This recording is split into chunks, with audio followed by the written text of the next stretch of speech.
as the old folks used to say, Jerry Jeudy is the gift that keeps on giving. You know what? Y'all can sit up here and y'all can talk about Shador. I'll let y'all talk about Shador. Cause one thing about it, Jerry Jeudy he just continue. I told you, he that little badass kid that and his mama didn't want nobody to say nothing to him, and so she just taught him how to be. He just spoiled. He's a brat, you know. But y'all, honey, Jerry Jeudy acting a fool in training camp. And y'all, let me tell y'all what's been reported. And this is by someone who was actually there and who actually kept an eye on Jerry Jeudy. Y'all, he said Jerry Jeudy said that after every practice snap that they did, said that Jerry Jeudy went over there with the trainer so the trainers could stretch him out. And like literally, they could have one snap. Boom, after the snap was over, he ran over there, laid out,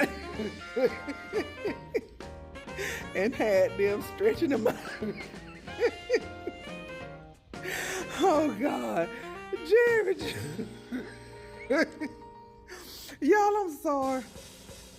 Oh God, but they said that Jerry Jeudy.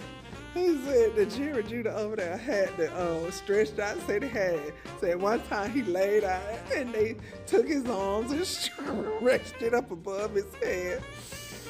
But honey, they got the Jerry Jeudy, Lord have mercy. It's a diva. He a diva. But you know they said that in the NFL they said that most wide receivers are divas. And honey, Jerry Jeudy did not disappoint. You know, it's like with Jerry Jeudy. He make you mad, so you want to dislike him. You know what I'm saying? For the mere fact of the dumb shit that he do. But the dumb shit he do be so goddamn funny. And y'all, see, let me tell you what he did at practice today. So at practice today, Deshaun threw a ball. And so really wasn't nobody covering Jerry Jeudy. Nobody. Jerry Jeudy he sat there and climbed Jacob's ladder and caught that damn ball from Deshaun. But when Shador threw his ass a ball, honey, he let that ball go all the way down the hill. He didn't try to catch it. He didn't jump. He didn't do nothing. He just stopped and let that motherfucker hit the ground. That Jerry Jeudy just do not like Shador. I mean, I don't even think it's so much as dislike. It's just that he's jealous of Shador, and it's gotten the best of him. It has gotten the best of him. But honey, Jerry Jeudy be like, shit, fuck that. I climb Jacob's ladder and catch the Sean balls, but I ain't catching Shador balls. But yeah, and they said, and also the guy who was there said that Coach Mont can pull him to the side. He was the only wide receiver. Pulled him to the side, and in front of they said they have a flat screen TV, and said that he was really like, it was heated on the side of the line, and said that the coach had him sit there.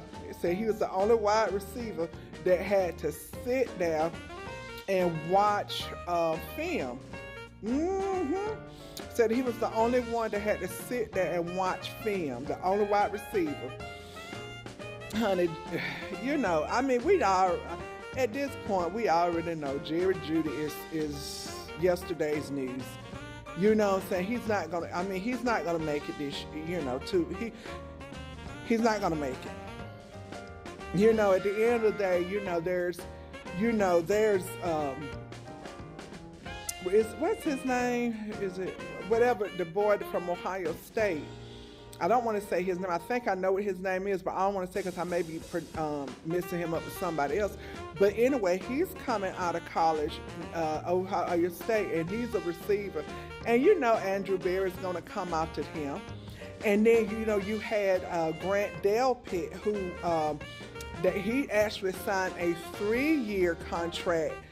So that's going to give you know, him and Emmanuel McNeil Warren, that's going to give them time to gel and mesh And so McNeil, E-Man can learn from Grant Delpit, because Grant Delpit is a good safety, right?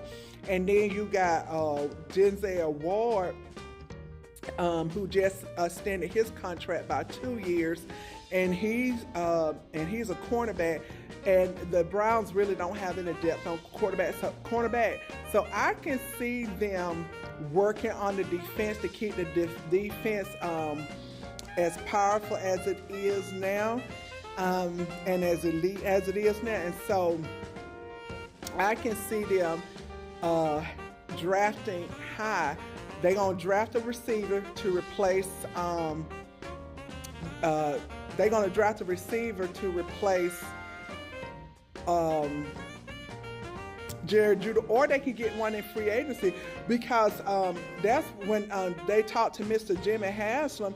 He was saying, you know, he's getting happy that a lot of money is being freed up, and he said in that way they can go after a lot of the players that's in free agency. So really and truly, even though it seems like the Browns have a youth movement, I think that they really do want some of those free agency, because you can't have, you know, all youth on your team every year. You have to have some veterans on your list. And so, but see, the Browns, because of, you know, Deshaun's contract restructuring and everything, even though there's been some restructuring, it just really limited how they could recruit players and things like that.